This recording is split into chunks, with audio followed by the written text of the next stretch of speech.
Subway NFL postgame show on CBSSports.com, and Albert Haynesworth back for the Tennessee Titans, and so too is an addition in the win column. 28-20 against the Texans, and Tennessee now to 7-5. Hey, how are you, folks? Jason Horowitz, NFL.com's Pat Kirwan. Glad to be with you. And Pat, we'll get to Albert Haynesworth in a sec, because I know week after week you've been saying he is obviously the missing key, and obviously people have been jumping on that bandwagon as well because the defense has been struggling.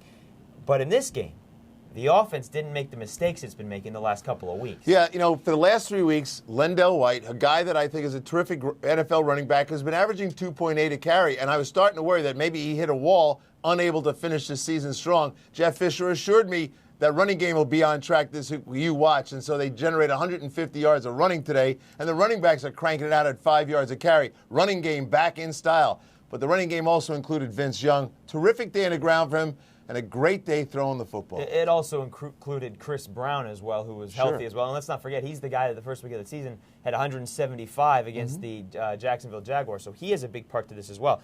Let's get back to Albert Haynesworth here, because the defense did give up over 100 yards rushing to Houston, and Ron Dane had a good day on the ground.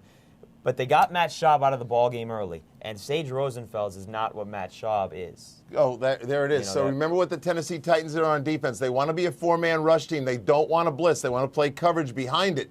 So why does the running game show up for Houston? A big part of it is Andre Johnson's back on the field. They're going to try not to give up the big play to Andre. Andre still had his plays today.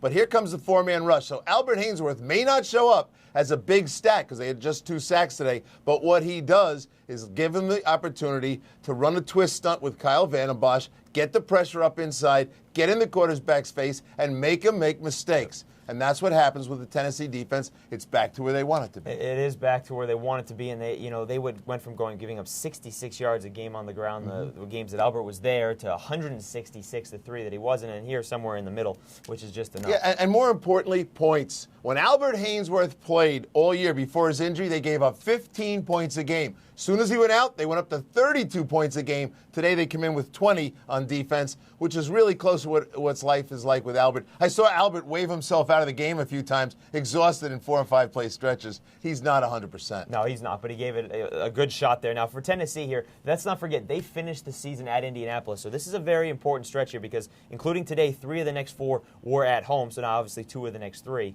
additions by subtraction there. 7-5.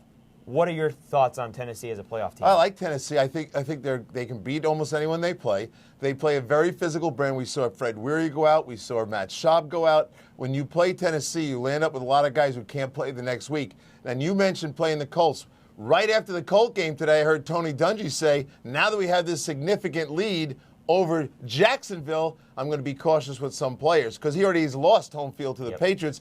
So when it gets down to that, Tennessee fighting for a wild card, the Colts already set up as a division winner. I could see Tennessee going and having a win there. That would be the last week of the season, and of course that should be a very entertaining game with Vince Young going to Indianapolis, which, if I'm not mistaken, was his first start last year. I'd cut the roof off and make it with snowing in there because if you give him a turf field indoors, you got problems. Yeah, we saw what he did at Houston last year. Right. All right, folks, for more on this game or any other in Week 13, be sure to stay with CBSSports.com and watch everything else on the CBS Audience Network. For NFL.com's Pat Kirwan, I'm Jason Horowitz. Take care.